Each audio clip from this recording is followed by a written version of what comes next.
Welcome back to my channel সুবি SK. তো আজকে হচ্ছে বৃহস্পতিবারে, আর আমি এত ভোরবেলাতে এক জায়গায় যাচ্ছি, দেখতেই পাচ্ছ কত কুয়াশা। হ্যাঁ, তো আমি এক জায়গায় যাচ্ছি, তো সঙ্গে থাকো আর দেখতে থাকো। আর এত ভোরবেলা এত ঠান্ডা, 4:30টার সময় উঠে যদি আসা হয় স্টেশনে। আর আমি এখন আছি হুগলি স্টেশনে, আর এখন বাজে 5টা 2 বা 4 এরকমই কিছু, 5টা 4 মতো বাজে। তো আমি এখন হুগলি স্টেশনে আছি, হুগলি থেকে যাব অনেক দূরে। তো আমার সঙ্গে থাকলেই দেখতে পাবে যে আমি কোথায় যাচ্ছি।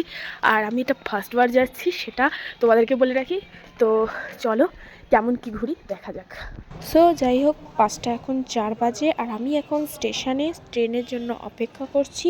ট্রেনটা আসলেই চলে যাব ব্যান্ডেল থেকে নিয়ে নিয়েছি দিদিকে, তারপরে নৈহাটি গেছি, নৈহাটি থেকে তুলে নিয়েছি মাকে, তারপর ট্রেন ধরলাম। ট্রেনটা ধরে আমরা যেখানে আমাদের গন্তব্যস্থল সেখানেই আমরা পৌঁছাতে যাচ্ছি। তো ট্রেনটা ভেবেছিলাম ওই দিকটা প্ল্যাটফর্ম, তো আমরা তারপর দেখলাম যে এই দিকে। আর আমি এই জায়গায় নতুন এসেছি, আমি পুরোপুরি নতুন, কারণ চিনি না জায়গাটা আমি। তো দেখতেই পাচ্ছ যে কোথায় এসেছি। যারা লক্ষ্য করতে পারবে, এক মনোযোগকারে দেখবে, তারা নিশ্চয়ই বুঝে যাবে এখনই। কিন্তু যারা বুঝতে পারোনি, তারা তৃতীয় স্টেপে তোমরা বুঝে যাবে যে আমরা কোথায় এসেছি। তারপরে আমরা ধরে নিলাম টোটো থেকে নেমে কিছুক্ষণের জন্য চলে গেলাম শান্তিপুর শহরে, গরিব গর্বের তাঁত শিল্প। তো আমরা চলে এসেছি শান্তিপুর, আর এই যে আমরা সবাই আর কি হাসতে হাসতে ঢুকছি, কারণ নতুন জায়গা, চিনি না কিছুই।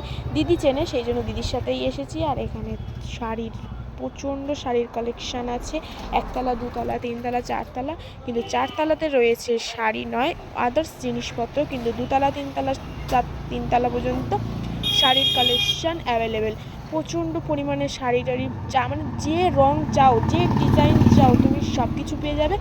আর অবশ্যই দাম দর করে নেবে। এখানে হাট কিন্তু কম দাম, একটু বেশি কম দাম হবে না, কিন্তু যতটা ওরা বলবে সেটাই আমাদের কাছে কম দাম। তো আমাদের মার্কেটিং করা শেষ, আর আমরা চলে এসেছি শান্তিপুর স্টেশনে বাড়ি যাওয়ার জন্য।